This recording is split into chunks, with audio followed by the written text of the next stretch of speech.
अब वो काम ही बंद हो गया तो गीत भी बंद हो गए।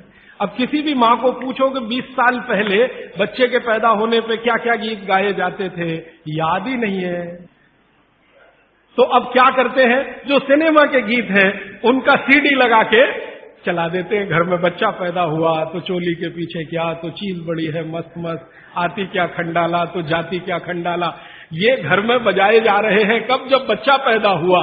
क्योंकि मां को बच्चा पैदा होने के समय के गीत ही याद नहीं है, क्योंकि वो गीत गाने के लिए जो समय मिलता था काम करते करते वो समय चला गया तो गीत चले गए। शादी के समय क्या क्या गीत गाए जाते थे याद नहीं है। अब तो वो डीजे ले आते हैं और वीजे पता नहीं क्या क्या उसको बोलते हैं, बड़ा साउंड बॉक्स, और लगा दिया और ऐसा शोर कान फोड़ने वाला जिसकी न सुर न लय न ताल। तो हमारे यहां काम में आनंद था। देखिए, मैं आपसे विनम्रतापूर्वक एक बात कह सकता हूं कि भारत की कोई भी मां शरीर श्रम से थक सकती है, बोर नहीं हो सकती। यह शब्द बोरियत भारतीय शब्द नहीं है, यह अंग्रेजों का शब्द है। हिंदी में वैसे का वैसे ही हमने ले लिया, बोर होना। जी हम क्या कर रहे हैं, बोर हो रहे हैं। आजकल के बच्चों को मैं बहुत सुनता हूं, जी क्या कर रहे हैं, बोर हो रहे हैं। जी बोर हो रहे हैं। अब बोर हो रहे हैं तो करें क्या, तो ले दे के वो एक टीवी है चालू कर दिया, उसमें पोगो देखो, पोगो। अब पोगो में क्या है, वो और ज्यादा बोर हो जाओ तो पोगो की जगह कोई दूसरा देखो, लोगो, या तीसरा देखो। वो सब आपको बोरियत में ही ले जाएंगे। क्यों? क्योंकि इसमें इंटरेक्शन कुछ नहीं है, सब कुछ वन साइडेड है। और गीत गाने में इंटरेक्टिव है, ये एक साइड नहीं है, ये मल्टी साइडेड है। तो हमारी माताएं गीत गाती थी, हर समय के लिए गीत बने हैं। पापड़ बना रही हैं, बड़ी बना रही हैं, उस समय के गीत अलग है। मसाला पीस रही हैं, उस समय के गीत अलग है। शादी के लिए मसाला पीस रहा है, उस समय के गीत अलग है। शादी के लिए पापड़ और बड़ी बन रही हैं, उस समय के गीत अलग है। ये गीत इकट्ठे आजकल मैं कर रहा हूं, हजारों की संख्या है गीतों की, लेकिन इनको लिपिबद्ध हम नहीं कर पाए, किताबें नहीं छपी, इनकी नोटबुक्स नहीं बनी, तो धीरे धीरे खत्म हो रहे हैं या तिरोहित हो रहे हैं। इन गीतों में जो सुर है, जो लय है, जो ताल है, वो हर मां के लिए आसान है। हर मां उस सुर और लय और ताल में गा सकती है। आवाज का पिच ऊपर नीचे हो सकता है, लेकिन सुर लय ताल वो सबको एक जैसा है, मालूम है। उत्तर से दक्षिण, पूरब से पश्चिम। धान की पौधे लगा रहे हैं तो अलग गीत है, धान काट रहे हैं तो अलग गीत है, धान को घर ले जा रहे हैं तो अलग गीत है। हमारे यहां हर काम के साथ गीत और संगीत है, क्योंकि बोरियत ना आए। और आज जो आधुनिकता में से निकला है, मॉडर्निज्म में से निकला है, इसने सब कुछ खत्म कर दिया तो बोरियत ही आएगी। समय आपका ले लिया तो बोरियत आएगी। तो भागवत जी कहते हैं कि आपका जीवन, ये अब उनका 5वां सूत्र है, आपका जीवन जहां आप रहते हैं, जहां आप रहते हैं, माने आप मद्रास में रहते हैं तो यहां की जो आबो हवा है, जो यहां की तासीर है, उसके हिसाब से चलना चाहिए। राजस्थान में रहते हैं तो वहां की आबो हवा तासीर से चलना चाहिए। तो हर आबो हवा और तासीर में खास तरह के गीत, खास तरह का संगीत, खास तरह का श्रम, ये हजारों साल पहले बना और विकसित हुआ है। ये वापस आएगा, मुझे इसके बारे में थोड़ी शंका होती है, लेकिन हम प्रयास करेंगे तो जरूर वापस आ सकता है। इतना मुझे भागवत जी के 5 सूत्र अब तक मैंने आपसे कहना है। अब इन 5 सूत्रों पर कोई भी सवाल हो तो आप पूछ सकते हैं। मैं आपको भागवत जी के 50 सूत्र बताऊंगा अगले 28 तक, अभी तक 5 बताए। कोई सवाल पूछना चाहें तो जी पूछिए, हाथ उठाइए। और मेरी विनती है भैया, कोई उठ के ना जाए प्लीज, थोड़ी देर रुकिए। ये सवाल हो सकता है आपके भी काम के हों, जरूरी नहीं है कि जिन्होंने पूछा उन्हीं के काम के, हो सकता है आपके भी काम के। थोड़ी देर सब रुकिए प्लीज। हाँ, आप मेहरबानी करके इन 5 सूत्रों को क्रम से एक बार फिर से। हाँ, अगर कागज पेन है तो लिख लीजिए, कॉपी है तो लिख लीजिए, डायरी है तो लिख लीजिए। और मैंने आपसे कल भी कहा था, आज फिर कह रहा हूं कि नहीं लिख पाए तो भी चिंता मत करिए, ये सब सूत्रों की पुस्तकें भरपूर मात्रा में आ गई हैं। एक भाई कौन लेके आए, उनका मैं धन्यवाद देना चाहता हूं। ट्रांसपोर्ट में जाके अंजनी कुमार जी हैं, हाँ, बहुत धन्यवाद आपका। ये अंजनी भाई, हमने कई पुस्तकें ट्रांसपोर्ट से भेजी थी, वो आ गई हैं, यहाँ पीछे है भरपूर मात्रा में। ये सब सूत्र उनमें विस्तार से है, मैं तो शॉर्ट में बता रहा हूं, आप वो भी ले जा सकते हैं। बाहर आज स्टॉल पर भरपूर पुस्तकें। हाँ, 5 सूत्र फिर से बताता हूं। सबसे पहला सूत्र जो मैंने कल कहा था कि भोजन को बनाते और पकाते समय सूर्य का प्रकाश और पवन का स्पर्श ना मिले तो वो भोजन नहीं करना। अब सूर्य के प्रकाश और पवन के स्पर्श का लंबा विश्लेषण मैंने कर दिया था कि आप प्रेशर कुकर का खाना नहीं खाना, माइक्रोवेव का खाना नहीं खाना, रेफ्रिजरेटर का खाना नहीं खाना। ये दूसरा जो सूत्र था भागवत जी का कि खाना पकने के 48 मिनट के अंदर खाना पकने के 48 मिनट के अंदर खा लेना, बचना नहीं चाहिए। दूसरा सूत्र वो मैंने विस्तार से समझा। तीसरा सूत्र था कि खाना बनाने का जो सामान है, जैसे गेहूं का आटा, चने का आटा, दाल का आटा, या तो बाजरी, मक्की वगैरह वगैरह, तो गेहूं 15 दिन क्या माने गेहूं का आटा 15 दिन पुराना तक खा सकते हैं।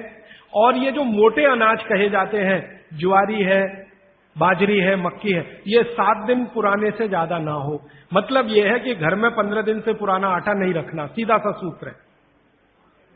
हर 15 दिन पे नया आटा आता रहना चाहिए। उतना ही आटा पिसवाइए ना जितना जरूरत है। आप चक्की लाते हैं तो बहुत अच्छा, नहीं लाते तो भी चक्की पर जो आटा पिसवा कर ला रहे हैं वो 15 दिन से ज्यादा पुराना ना, ऐसा आप अपने घर में नियम बनाएं। तो ये तीसरा सूत्र है। चौथा सूत्र है भागवत जी का जो मैंने आपको समझाया कि आप अपने शरीर श्रम को 60 साल की उम्र तक कम मत करिए। मतलब यह है, उन्होंने एक उम्र बनाई है, बच्चा जब पैदा हुआ और 18 साल तक उनका एक कैटेगरी है, 18 साल से लेकर 60 साल उनकी दूसरी कैटेगरी है, और 60 साल के बाद 100-125 साल उनकी तीसरी कैटेगरी है।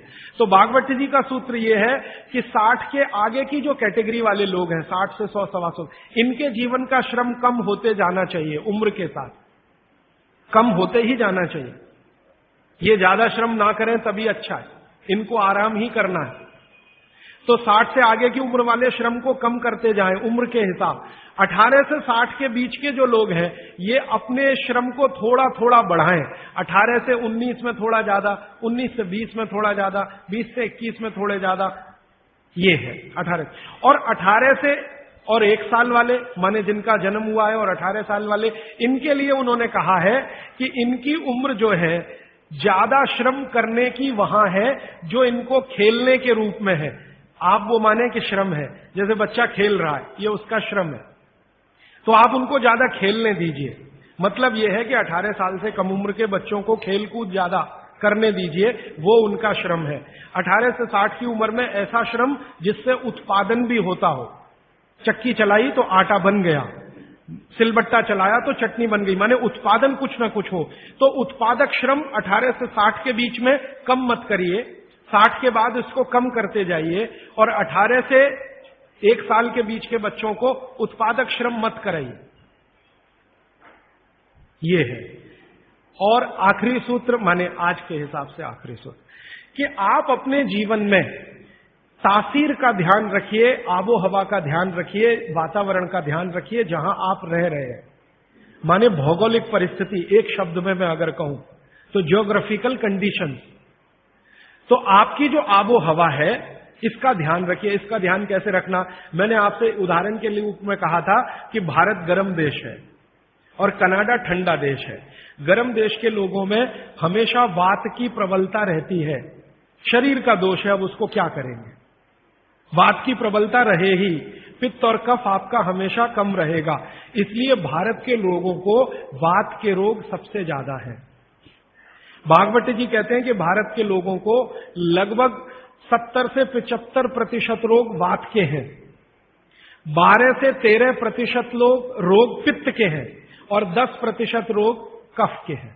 कफ के रोग हमारे यहां सबसे कम है, पित्त के थोड़े ज्यादा, वात के सबसे ज्यादा, क्योंकि हम गर्म जगह रहते हैं। तो आप ध्यान रखिए कि गर्म जगह में ऐसे काम मत करिए जिससे वात बढ़े।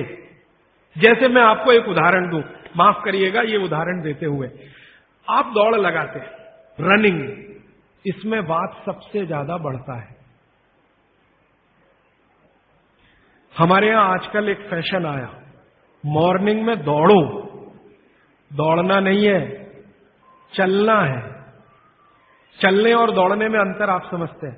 दौड़ने में ऊर्जा बहुत शरीर की, गर्मी बहुत शरीर की बढ़ेगी और वात को बढ़ाएगी। वात बढ़ेगा तो ये घुटने बहुत जल्दी आपके थकेंगे। आप देख लो, जितने हिंदुस्तान के रनर है ना, रनर 100 मीटर दौड़ने वाले, 200 मीटर, 35 साल के बाद किसी के घुटने काम नहीं करते, सब बैठ गए। मिल्खा सिंह को मैं मिला हूं, वो कहते हैं यार उस समय जो मैं दौड़ गया ना, अब पता चल रहा है कि उसका क्या असर है। परमानेंट डैमेज हो गए हैं दोनों नी जॉइंट मिल्खा सिंह के। तो भारत दौड़ने वाला देश नहीं है। माने सुबह आप जाओ तो मॉर्निंग वॉक के लिए जाओ, रनिंग के लिए मत जाओ। जाओगे तो बात बढ़ेगा, बात बढ़ेगा तो तकलीफ है। तो बागवती जी बहुत गहरी बात कह रहे हैं। जहां रहते हो वहां की आबो हवा और तासीर को ध्यान में रखो।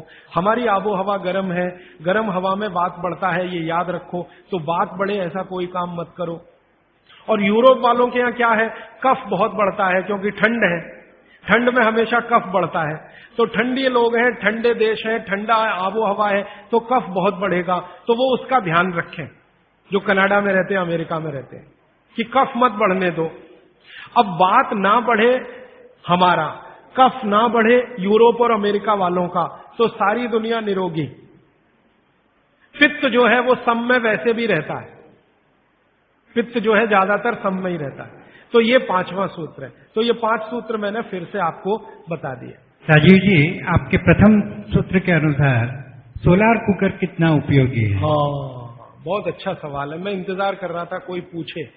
देखिए, मेरे प्रथम सूत्र के अनुसार सोलर कुकर सबसे ज्यादा उपयोगी है, क्योंकि भगवान भागवत जी क्या कह रहे हैं, सूर्य का प्रकाश, पवन का स्पर्श। अब सोलर कुकर एक ऐसी अद्भुत चीज बनी है या बनाई गई है जिसमें सूर्य का प्रकाश सबसे ज्यादा। तो सोलर कुकर का खाना बहुत अच्छा। लेकिन कौन सा सोलर कुकर? देखिए, एक सोलर कुकर ऐसा आता है जिसमें डब्बे को बंद करके खाना बनाने के लिए रखते हैं ना, वो सब एल्यूमिनियम के डब्बे हैं, वो ध्यान रखिएगा। आपने देखा ना सोलर कुकर में वो डब्बे बंद करके हम रख, वो सब एल्यूमिनियम। और कल मैं कह चुका हूं इस बात को कि एल्यूमिनियम दुनिया का सबसे खराब मेटल है जिसमें खाना नहीं रख सकते। तो solar cooker as a technology अच्छी है, लेकिन उसके वेसल्स चेंज करें तो। एल्यूमिनियम के वेसल जब तक है तब तक ये सोलर कुकर का खाना जहर है। लेकिन सिद्धांत रूप में सोलर कुकर भारत के हिसाब से सबसे अच्छी टेक्नोलॉजी है। तो आप बोलेंगे फिर कोई वेसल बदल के उसमें रखिए, पीतल के रखिए, कांसे के रखिए। तो वो ये कहते हैं सोलर कुकर बनाने वाले के टाइम ज्यादा लगता है। मैं उनसे कहता हूं टाइम का बचाने का चक्कर छोड़ दीजिए, क्योंकि यहां टाइम बचाएंगे तो दूसरी जगह जाएगा, हॉस्पिटल में। तो जैसे ही सोलर कुकर में वेसल आ जाए पीतल के, कांसे के, आप उनका जरूर इस्तेमाल करिए। वो विज्ञान के हिसाब से, भागवत के हिसाब से सबसे उत्तम है। जब तक एल्यूमिनियम है तब तक मत करिए। मेरी एक विनती है, आप मुझे सर मत कहिए, या तो भाई कहिए, राजीव भाई कहिए, कुछ भी कहिए, सर मत कहिए। सारे नए इनोवेशन से आपने हाँ, बोला। हाँ। तो आपने रेफ्रिजरेटर के बारे में बोला, माइक्रो ओवन के बारे में बोला, पर आपने एयर कंडीशनर के बारे में नहीं बोला, because even that gives CFC, उसमें भी सीएफसी छोड़ते हैं। वो मैं अभी पूरा नहीं हुआ, कल और परसों। और परफ्यूम बोलूंगा कल परसों, अभी 28 तक ये विषय आएगा।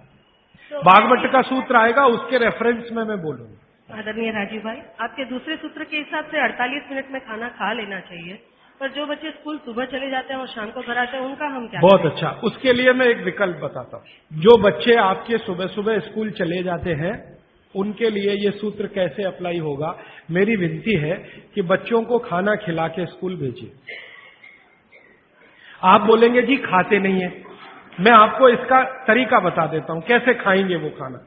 हमारे शरीर की अपनी एक साइकिल है, और वो साइकिल ये है कि कोई भी खाना खाएं तो उसके 8 घंटे के बाद ही भूख लगेगी आपको। ये शरीर का अपना नियम है। तो बच्चों के ऊपर भी यही नियम है, पुरुषों के ऊपर, स्त्री सबके ऊपर। तो साइकिल शरीर की यह है कि खाने के 8 घंटे के बाद ही भूख लगेगी। तो एक रात पहले का खाना उनको उस समय खिला दीजिए कि सुबह तक 8 घंटे पूरे हो जाए। माने अगले दिन शाम को ही खाना खिला दीजिए, रात को मत खिलाइए। शाम को 6 बजे तक अगर आपने खाना खिला दिया, 6 बजे तक, तो 8-9 बजे तक सोने की नींद उनको आई जाएगी, क्योंकि 1.5 घंटे के बाद जैसे ही खाना पच के रस में बदलता है, बॉडी का ब्लड प्रेशर अपने आप बढ़ना शुरू कर देता है, और ब्लड प्रेशर बढ़े तो नींद आनी ही है, रुक नहीं पाएंगे आप। तो शाम का खाना 6 बजे उनको खिला दीजिए, 8 बजे तक नींद आ जाएगी, और 6 बजे से 8 घंटा गिनेंगे तो सवेरे 4-5 बजे तक वो पूरा हो जाएगा।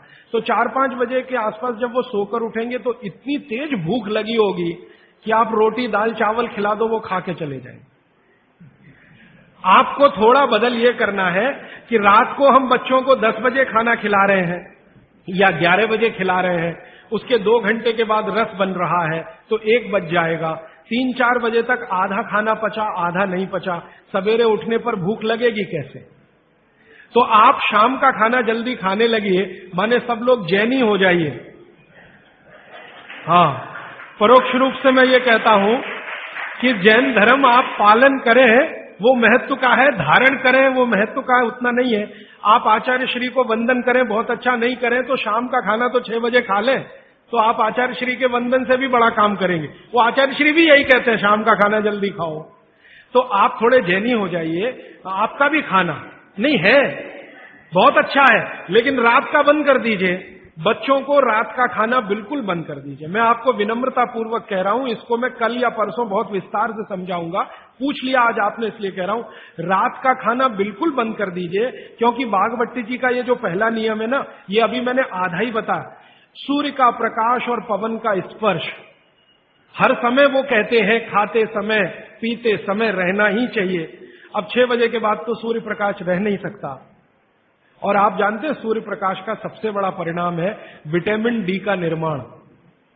सूर्य प्रकाश में ही विटामिन डी बनता है, तो जब तक ये सूर्य प्रकाश है तब तक खाना खाएं तो विटामिन डी मिले, और बच्चों को विटामिन डी सबसे ज्यादा चाहिए। इसलिए बच्चों को तो रात का खाना बिल्कुल बंद करिए, शाम 6 बजे खिला दीजिए। सुबह 7 बजे जब स्कूल जाएंगे खूब भूख लगी होगी, उस समय 7 बजे पराठा बना के भी खिलाइए, आलू का भी पराठा खिलाइए, गोभी का भी खिलाइए, कोई फर्क नहीं पड़ता। सुबह के भोजन पे आगे बात करूंगा। सुबह का भोजन जितना हैवी हो उतना अच्छा। गोभी का पराठा, आलू का पराठा, जितना पराठा, पूड़ी, जो पकवान सब सुबह, सब सुबह। दोपहर का खाना थोड़ा कम और रात का बिल्कुल कम, शाम का बिल्कुल कम। तो बच्चों को भरपेट खाना खिला के स्कूल भेजिए। लंच बॉक्स की जरूरत नहीं है। जब वो घर आए तो दूसरा भोजन कराइए, और शाम को 6 बजे तक तीसरा भोजन।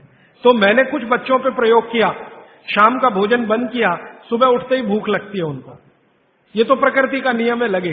सारे जानवर, सारे पक्षी उठते ही खाना खाते हैं। आप देखो, चिड़िया है सुबह सुबह खाने पे लग जाएगी, गाय बैल भैंस बकरी सब सुबह खाने पे लग जाएगी, क्योंकि वो शाम को सूर्य के बाद खाना नहीं खाते। कोई गाय रात को खाना नहीं खाती, खिला के देख लो, जर्सी गाय को छोड़कर। जर्सी भारत की नहीं है, इसलिए उसको भारत का पता भी नहीं है। वो रात को 2 बजे भी खा लेगी, लेकिन भारत की कोई भी गाय, भारतीय नस्ल की गाय 6 बजे के बाद खाना नहीं खाएगी। तो भारत की तासीर ऐसी है, इस तासीर को ध्यान में रखकर रात का खाना जल्दी करिए, सुबह भरपूर भूख लगेगी। और निवेदन इतना ही है कि खाली पेट बच्चों को कभी स्कूल मत भेजिए। खाली पेट तो कभी मत दे। आपने कह दिया जी दूध पी के गया, दूध पी के गया माने एक तरह से खाली पेट, सॉलिड कुछ नहीं है। सॉलिड सुबह सुबह शरीर में जाना बहुत ही आवश्यक है, अगर भविष्य में आप उसको एसिडिटी, अल्सर, पेप्टिक अल्सर से बचाना चाहते हैं तो। हाँ प्लीज। हमारे चिंतकों ने कहा है, हमारे बुजुर्गों ने कहा, हमारे इतिहासकारों ने कहा है कि परिवर्तन ही जीवन है। तो क्या सारे परिवर्तन बेमानी है? अगर ऐसा है, अगर परिवर्तन बेमानी नहीं है, तो ऐसे कौन से परिवर्तन है जिसे हम अपनाएं, और ऐसे कौन से परिवर्तन है जिसे हम ठुकराएं? बहुत अच्छा सवाल। देखिए, दुनिया में हर समय परिवर्तन होते हैं, ये प्रकृति का नियम है और यही जीवन है, ये बिल्कुल सही बात है। लेकिन हमें ध्यान ये देना है कि कौन से परिवर्तन हमारे अनुकूल हैं और प्रतिकूल हैं, बस इतना ध्यान देना। अब इस बात को बागवती जी कहते हैं एक सूत्र में। अब आपने पूछ लिया तो वो सूत्र भी वो ये कहते हैं कि जिस आबो हवा और परिस्थिति में आप रहते हैं, उसमें रहते हुए जो परिवर्तन होगा वो आपके अनुकूल है, और जो आबो हवा और परिस्थिति में आप नहीं रहते हैं, वहां जो परिवर्तन होगा और आप उसको धारण करेंगे वो आपके प्रतिकूल है। अब मैं इसको और स्पष्ट करता हूं। यूरोप और अमेरिका में पिछले 100 साल में जितनी रिसर्च हुई वो उनके लिए बहुत अनुकूल है, उनके लिए। रेफ्रिजरेटर यूरोपियन लोगों के लिए बहुत काम की चीज है। जब मैं ये भाषण जर्मनी में दूंगा तो उल्टा ही बताऊंगा उनको। मैं कहूंगा जरूर रेफ्रिजरेटर लाओ, माइक्रोवेव ओवन भी रखो। उनके लिए बहुत अनुकूल है क्योंकि उनकी कंडीशन में वो परिवर्तन हुआ है। हमारी कंडीशन में जो हम परिवर्तन करेंगे वो हमारे लिए अनुकूल होगा। अब जैसे मैं आपको उदाहरण दूं, चक्की है, चक्की, तो चक्की में एक परिवर्तन आज हुआ है, पहले वो नहीं था, आज हुआ है। हमने चक्की में बियरिंग लगा दिया है। पहले चक्की में बियरिंग नहीं होता था, खाली वो एक ऐसा लोहे का वो डंडी होता था और उसके चारों तरफ हम उसको चाक को घुमाते थे, बीच में लकड़ी का एक उसमें वो लगाते थे। वो लकड़ी का हमने निकाल के उसमें बियरिंग लगा दिया। ये भी परिवर्तन हुआ, ये हमारे अनुकूल बैठता है क्योंकि बियरिंग लगने के बाद उसका जो फ्रिक्शन है वो कम हुआ, और फ्रिक्शन कम हुआ तो हम कम श्रम में ज्यादा उत्पादन ले सकते हैं। श्रम तो हो ही रहा है, लेकिन जितने श्रम में हम पहले 1 किलो आटा लेते थे उतने ही श्रम में अब 3 किलो आटा मिल रहा है। ये भी परिवर्तन है, लेकिन ये हमारे अनुकूल है।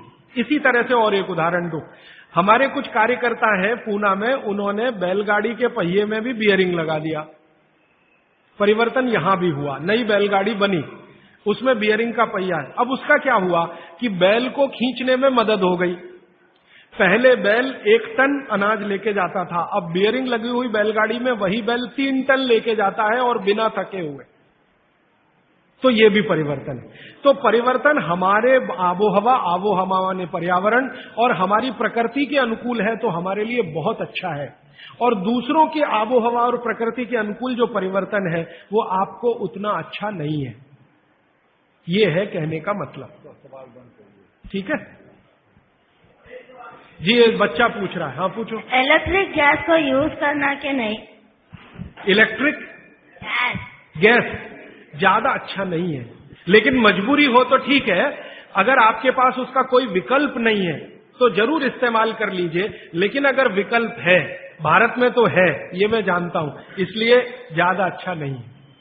जी, आबो हवा से जुड़ा हुआ एक सवाल है। जैसे राजस्थान में गेहूं की बहुतायत होती है और यहाँ पे चावल की होती है। हाँ। यहाँ पे चावल के खाने के आइटम ज्यादा हो, तो क्या ये सही होगा कि यहाँ चावल का, हम खाने में चावल का उपयोग ज्यादा करें? बिल्कुल सही होगा। आप इस समय चेन्नई में रहते हैं, तमिलनाडु और पूरा एरिया चावल के लिए मशहूर है, तो आप चावल ही ज्यादा खाइए। और इसको ज्यादा आगे बात गहरी बता देता हूं। यहाँ की जो मिट्टी है, तमिलनाडु की खेतों की मिट्टी और राजस्थान की जो मिट्टी है, उसमें जमीन आसमान का अंतर है। यहाँ की मिट्टी आप अगर देखोगे तो वो ऐसी है जो पानी को ज्यादा देर पकड़ के रखेगी, और राजस्थान की मिट्टी रेतीली है जिसमें पानी टिकेगा नहीं। ये भगवान ने अच्छे से बनाया है। राजस्थान के लोग जहां रहते हैं, जिस तापमान में रहते हैं, जिस आबो हवा में रहते हैं, उनको शरीर में कुछ ऐसे केमिकल ज्यादा चाहिए, तो वो उस मिट्टी में ही है जो रेतीली है। आप जहां रहते हैं, यहाँ की आबो हवा तापमान राजस्थान से भिन्न है, ह्यूमिडिटी ज्यादा है, तो आपको वो केमिकल नहीं चाहिए, तो भगवान ने ऐसी मिट्टी बनाई। तो यहाँ की मिट्टी से जो चावल पैदा हो रहा है वो आप ज्यादा ही खाइए। गेहूं राजस्थान से लाकर खाने की कोशिश मत करिए। माने आप अगर ये कोशिश करेंगे तो तकलीफ आपको आने वाली है। इसलिए आबो हवा का ध्यान रखिए। चावल के प्रिपरेशन यहाँ ज्यादा है, वो आप ज्यादा खाइए। अब समस्या आपके साथ ये है कि आप राजस्थान से आ तो गए, राजस्थान छूटा नहीं आपसे, वो छूटता नहीं है। समस्या वहां आती। हम बिहार से आ गए तो सिर्फ स्थान परिवर्तन हुआ, मन परिवर्तन नहीं हुआ। मन अभी भी है राजस्थान में। माने मैं इसको ऐसे कहना चाहता हूं कि अनुकूल परिस्थिति हो गई तो आप वापस राजस्थान चले ही जाएंगे, क्योंकि मन नहीं छूटा। आपका मन नहीं छूटा है, इसलिए आपका स्वाद भी नहीं छूटा। ये सब मन का खेल है। मन से सारे स्वाद और वो सब जुड़े। मन नहीं छूटा तो स्वाद नहीं छूटा। तो आप फिर गेहूं मंगवाते हैं और उसको रोटी बना के खाते हैं, वो स्वाद के लिए तो ठीक है। पौष्टिकता के हिसाब से आपके लिए चावल ज्यादा ठीक है। तो शायद आपने एक बैलेंस बना लिया है कि रोटी भी खाते हैं, चावल भी खाते हैं। यही है ना?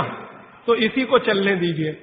मैं आपका मन छुड़ाना नहीं चाहता, क्योंकि मैं नहीं चाहता कि आप परमानेंट यहां रहें। एक दिन राजस्थान तमिलनाडु से अच्छा हो जाए तो आप चले जाएं, ये मैं चाहता हूं। तो मेरे लिए वो स्वदेशी के लिए अच्छा है। तो आप मन को और स्वास्थ्य को बैलेंस कर लीजिए। बैलेंस इसमें यह है कि 2-3 रोटी खा लीजिए और थोड़ा चावल खा लीजिए, ऐसा कुछ कर लीजिए। थोड़ा इडली खा लीजिए और थोड़ा हलवा खा लीजिए। हलवा इडली के साथ जरूर खा लीजिए बैलेंस के लिए।